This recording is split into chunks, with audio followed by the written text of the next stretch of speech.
Kevin, tu voulais nous parler d'un lapin et commencer cette émission nous parlant d'un lapin qui fait beaucoup de bruit en ce moment. Et c'est pas le Nabastag. Hein. On revient pas. Le Nabastag. Non.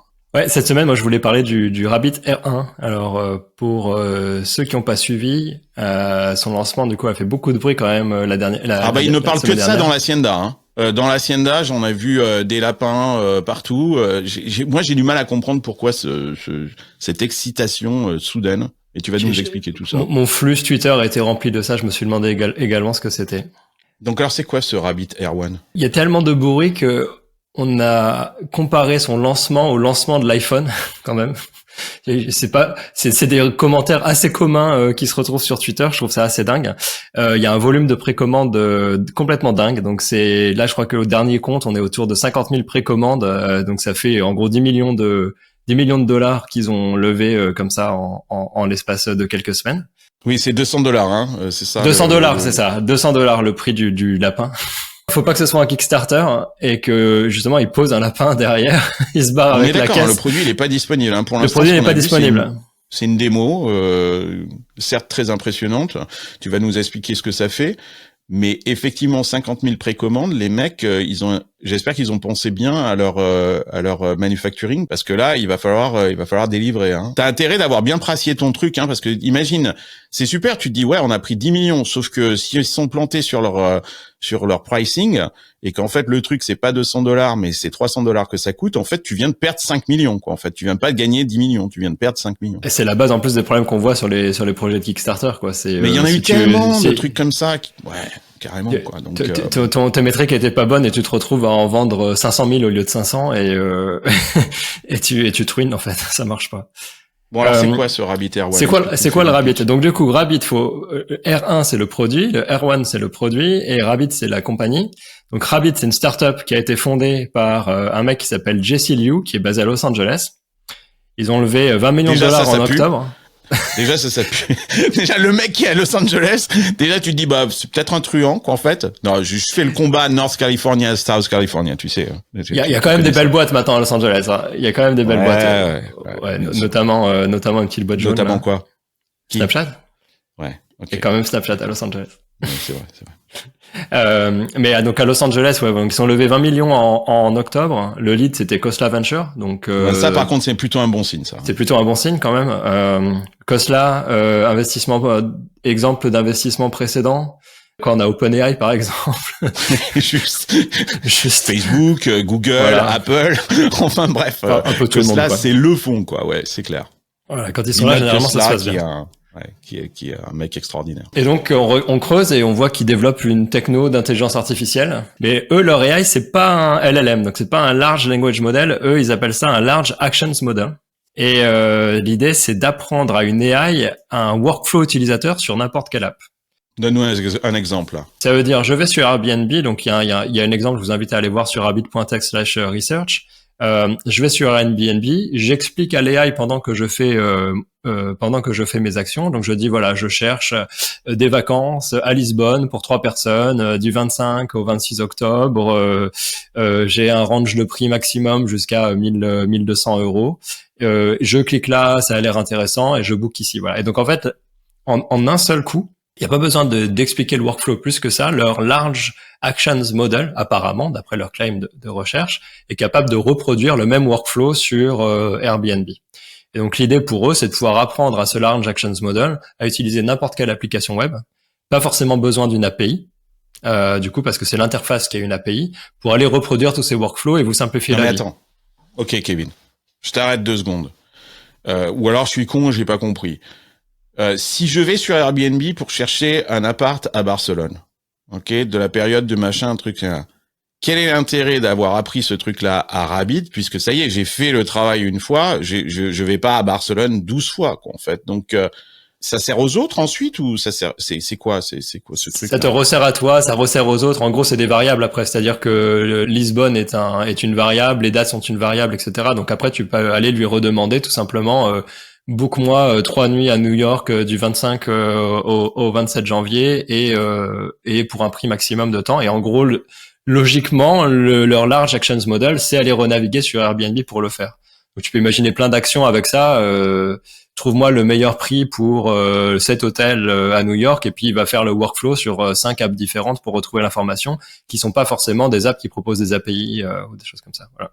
Donc en fait, leur claim, c'est de dire qu'il y a plein de trucs qu'on fait aujourd'hui sur le web de façon ultra répétitive, et que on est un peu des sortes de mechanical turk en fait pour plein de choses, que ce soit pour booker un séjour ou même des workflows même plus professionnels, et que là, une fois que tu as entraîné ton workflow une fois, t'as plus à le refaire, tu peux juste en langage naturel interroger Rabbit et lui demander de refaire et de changer les paramètres. Donc Barcelone devient Lisbonne, etc., etc. Et c'est pas une claim si ridicule, parce qu'au final, si tu penses à la claim de Tesla qui disait moi j'ai pas besoin de radar et de lidar et compagnie, et je prends juste des caméras parce qu'au final quand tu conduis, t'as 2 yeux, 2 pieds et 2 mains pour pouvoir tenir ton volant, accélérer et freiner, et ça suffit.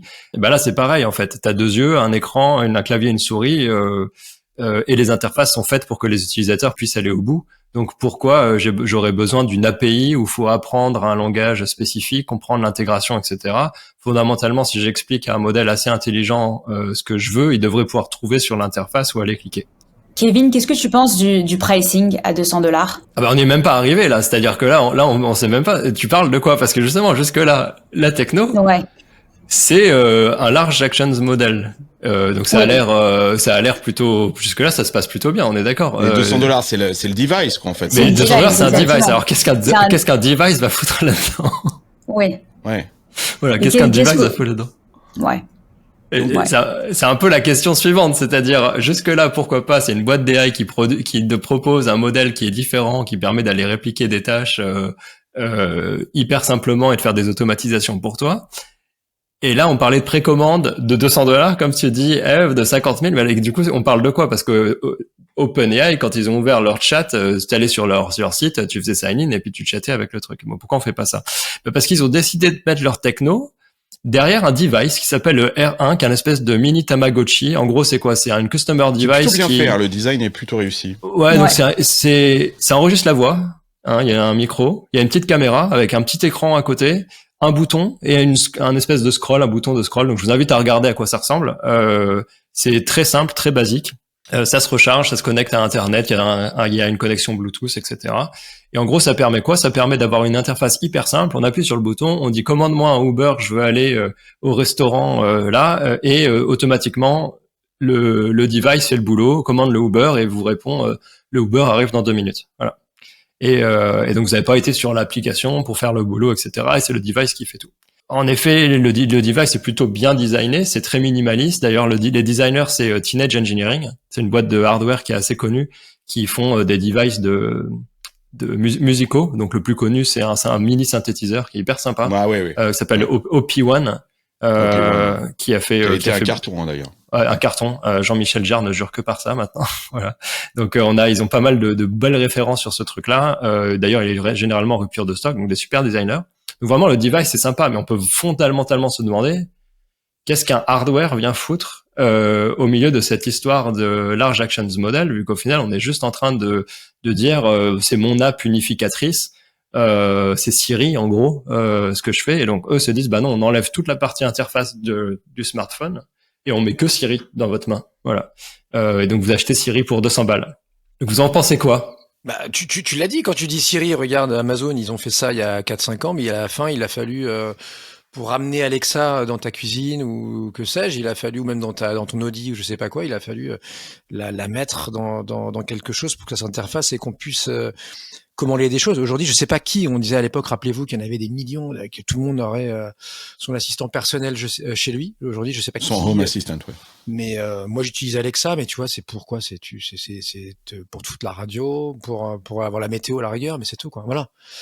Rappelez-vous, on disait que c'était tout le monde en aurait, tout le monde serait connecté et qu'il y avait, t'avais les chapelles, t'avais effectivement Apple qui était en retard avec Siri, et puis t'avais Google et Alexa, quoi, Amazon. Mais moi, je trouve que la question de Eve, elle est très bonne. C'est-à-dire que moi, je pense que c'est juste une stratégie de go-to-market. Il fallait exister. C'est assez difficile d'exister face à OpenAI et ChatGPT. Donc, il fallait trouver une autre façon d'exister pour percer le marché. Ils ont pris la voie du hardware. Visiblement, c'est pas forcément idiot puisque 50 000 commandes en l'espace de quelques semaines, c'est plutôt remarquable. Et ils l'ont fait d'une Maintenant- façon très affordable. À $200, le device, c'est presque rien. Donc tu dis, pourquoi pas, quoi. Ouais. Je vais le tester. Par rapport à la cible, t'as raison, Eve. Je pense que c'est le bon. Ouais. Quand tu dis pourquoi $200, mais je pense que c'est le price point, quoi. $200, Ouais. c'est le genre de tarif que tout le monde qui a envie un petit peu de D'un se faire gadget. plaisir et d'avoir un gadget, c'est Ouais. le prix du marché. Maintenant, je suppose que tout ça ne marche que si c'est connecté à ton téléphone par Bluetooth. Non, il y a donc ça une utilise- carte. Non, il y a une carte SIM. Il y a un slot pour une carte SIM dedans. Ouais. Ah, ok, d'accord. Mais moi je suis d'accord avec Seb. Je suis Apple. D'abord, pourquoi t'as pas fait juste une app? Tu vois, parce que t'aurais pu très bien faire au lieu d'un device faire une app et t'aurais été sur le marché directement. Et puis t'aurais Moi, pas je eu pense que 50 ça- 000 commandes. T'aurais pas eu 50 000 commandes. T'aurais eu 100 000 installations la première semaine sur un truc comme ça. Du coup, tout le monde Non, aurait mais voulu tester. pourquoi? Le Je vais t'expliquer prix pourquoi. était pas cher au début. Mais Kevin, je vais t'expliquer pourquoi. Parce que ça marche pas. Parce que ça n'existe pas. Parce que l'avantage du hardware, c'est que tu peux faire une promesse et que tu vas délivrer le hardware plus tard. Moi, je pense que ça, c'est un énorme fake. C'est une démo absolument géniale. Je pense qu'ils peuvent y arriver. Mais qu'aujourd'hui, au moment où on parle, et que le time to market, il est aujourd'hui, ça n'existe pas. Et le fait de l'encapsuler dans un hardware, ça permet de déporter la livraison de la technologie à plus tard, en disant c'est pas de notre faute, le hardware, ça met du temps à fabriquer. Sauf qu'entre-temps, moi, la question que je me pose, c'est Apple et Siri. Comme dit Sébastien, forcément, Apple va arriver. Moi, quand j'ai vu cette démo-là, j'ai immédiatement pensé à Siri. Je me suis dit, mais c'est Siri, cette histoire. C'est ce que devrait être Siri. Non? Oui, c'est ce que devrait être. Et sur le pricing, c'est marrant, hein, c'est là où on voit qu'on a bien décroché malheureusement en Europe. Je sais pas si Kevin sera d'accord avec moi, toi qui est revenu, qui est reparti de l'autre côté de l'Atlantique. 200 balles, c'est pas un petit prix, hein, en France. En France, t'as 50% des gens qui gagnent moins de 2000 balles net par mois. Donc ils vont pas mettre 10% si tu veux de leur salaire dans un truc qui potentiellement aura de grandes chances quand même de finir dans un tiroir, quoi. Mais bon, Ouais, mais c'est moi, juste que je sais pas, c'est pas une population. Là, c'est une population early d'early adopters, adopteurs. De Complètement. 200 balles, c'est des early adopteurs qui achètent n'importe quel gadget Complètement. et Complètement. voilà. Non, ça, c'est fait pour, moi, je le vois dans l'Hacienda, on a une population qui, je pense, gagne pas 2000 balles par mois. Hein. Je pense que c'est des gens qui gagnent sans doute plus de 5000 balles. Et ils s'excitent tous, ils sont tous à vouloir acheter leur Rabbit, là. Mais t'as raison, c'est pas fait pour, c'est pas mass média. Alors qu'au contraire, Apple, quand ils vont arriver avec Siri, ça va être beaucoup plus mass média immédiatement. Ça, c'est évident. Sur le fait que ce soit fake, Carlos, j'ai pas d'infos insider, mais Jesse, le fondateur, c'est un mec de hardware. C'est un mec de hardware et de sound. Il était chez Teenage Engineering notamment. Il a travaillé sur le voice assistant, l'équivalent de Siri de Baidu, qui s'appelle DuerOS.